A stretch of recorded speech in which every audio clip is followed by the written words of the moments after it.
Chapter 18. At that time the disciples came to Jesus and asked, "Who is the greatest in the kingdom of heaven?" He called a little child and had him stand among them. And he said, I tell you the truth.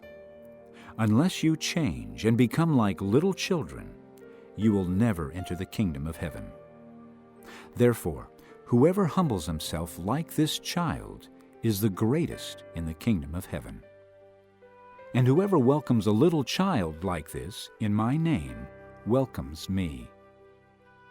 But if anyone causes one of these little ones who believe in me to sin, it would be better for him to have a large millstone hung around his neck and to be drowned in the depths of the sea. Woe to the world because of the things that cause people to sin. Such things must come, but woe to the man through whom they come. If your hand or your foot causes you to sin, cut it off and throw it away. It is better for you to enter life maimed or crippled than to have 2 hands or 2 feet and be thrown into eternal fire. And if your eye causes you to sin, gouge it out and throw it away. It is better for you to enter life with 1 eye than to have 2 eyes and be thrown into the fire of hell. See that you do not look down on one of these little ones, for I tell you that their angels in heaven always see the face of my Father in heaven. What do you think? If a man owns 100 sheep and one of them wanders away, will he not leave the 99 on the hills and go to look for the one that wandered off? And if he finds it, I tell you the truth, he is happier about that 1 sheep than about the 99 that did not wander off. In the same way, your Father in heaven is not willing that any of these little ones should be lost.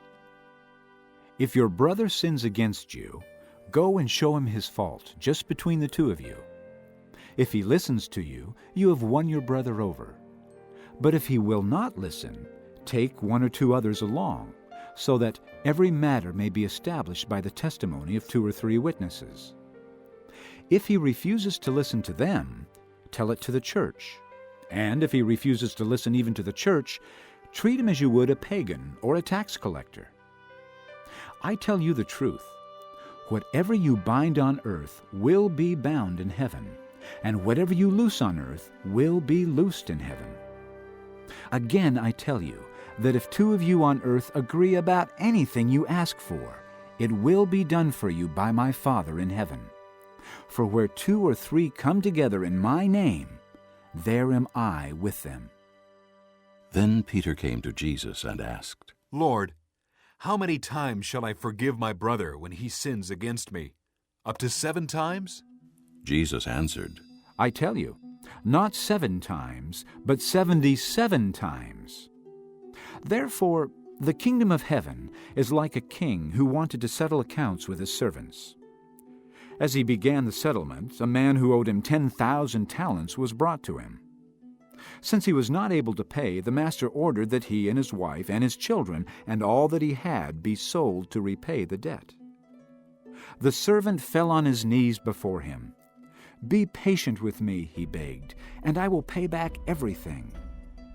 The servant's master took pity on him, canceled the debt, and let him go.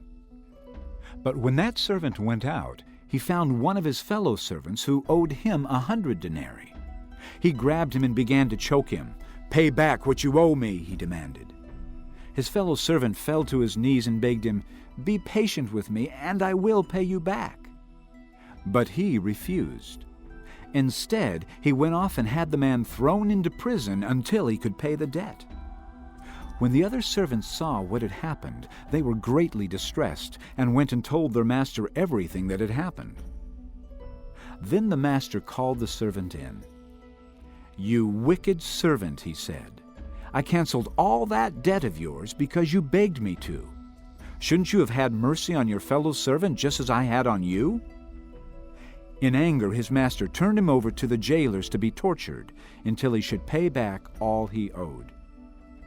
This is how my heavenly Father will treat each of you unless you forgive your brother from your heart.